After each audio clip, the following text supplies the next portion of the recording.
Hi everyone. So I've had a lot of wonderful requests lately for videos. People have asked for some really great topics, which I'm excited to start to dive into. But someone had asked a couple weeks ago, someone had asked me if I would talk a little bit about the moon phases and how we can incorporate that into our spiritual path. And the beauty of honoring the moon and following the moon is that we're really stepping into a very intuitive feminine space with the moon's energy. And so our practice of honoring the moon in her different phases can be very personal, and I think it really should be very personal. So everything that I talk about today is, and in any subsequent videos in the moon phases, is really just a jumping off point for you to find your own way through observing the moon, honoring the moon, worshiping the phases of the moon and your own path.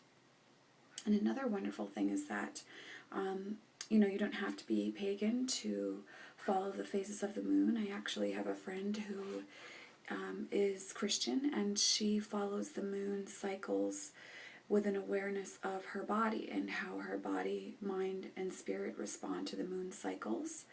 I think especially if you're a woman, honoring the moon cycles and the moon phases is really helping you to connect with your body and to understand just the effect and the pull that the energy of the moon has on our bodies. We could start that conversation with a woman's moon time, as some people like to say that, when she has her period. Quite often, unless you're, taking some type of contraceptive device or on some form of hormone medication, your cycle will follow the phases of the moon for the most part.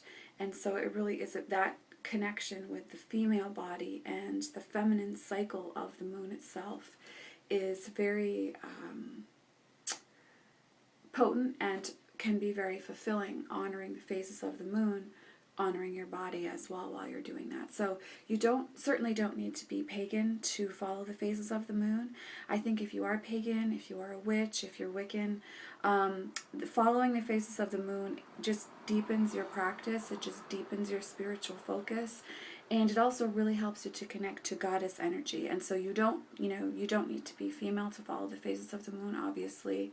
And if you're male, or if you identify yourself as a masculine, primarily masculine energy in physical form, then honoring the moon can help you to connect with your feminine side and female energy, the sacred feminine goddess herself as well.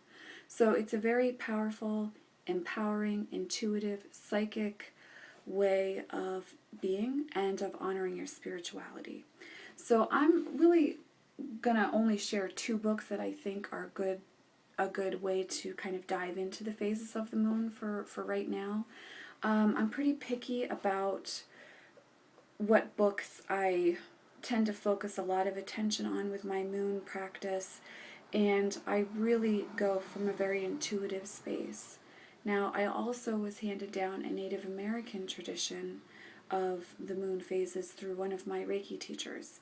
And so that was an oral tradition, and it was really about following the wheel, the medicine wheel, and then another wheel within that wheel of the moons themselves.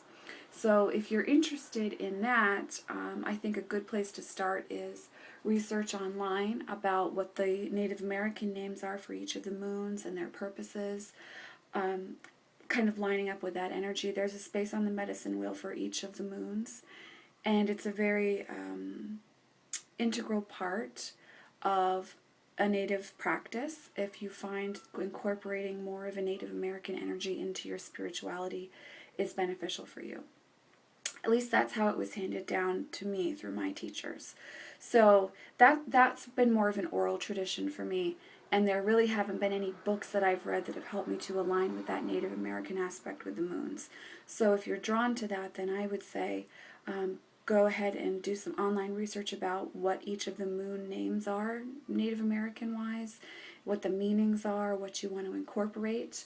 A really great oracle deck, which I would highly recommend if you're interested in working with Native American moon phases, is the Spirit of the Wheel deck. There's a card for each of the moons and some explanations, some information on what energies you want to bring in when you're observing those moons. So Spirit of the Wheel meditation deck, I call it an oracle deck because you can use it for divination too, is a really great way to start observing the moon phases, especially if you want to come to it from more of a Native American tribal viewpoint of the moon phases. That's a very helpful deck. I highly recommend The Mysteries of the Dark Moon by Denitra George for you to start getting in touch with the dark moon energy. I talk a lot about dark moon energy. I align with it very closely. I'm always calling it in. I'm always very aware of the dark moon, and I do guided meditations at Moondala Yoga in Wolfboro, New Hampshire on the dark moon as well. That's how much I love the dark moon, and I want to bring it into our awareness more as women and men. Not just focusing on the full moon and the new moon, but really stepping into that dark moon energy. So Mysteries of the Dark Moon is a great book on the dark moon energy. I'm not in love with this book, but I think it's a good place to start to incorporate different goddesses and different aspects of ritual into your practice if you're just starting to work with the moon. And it's Moon Magic by DJ Conway. You know, I think it's a good place to start if you're really beginning and you're unsure of tapping into your intuition. So these are two books that I would recommend, as well as the Spirit of the Wheel meditation deck, as jumping off points for you in your spiritual practice. So again, I do want to say that I think for all of us, our observance of the moon phases should be something that's very intuitive, extremely personal, and follow more of a personal path than a set path of this is what I do on this moon. Excuse me, that would be coming from someone else telling you what to do.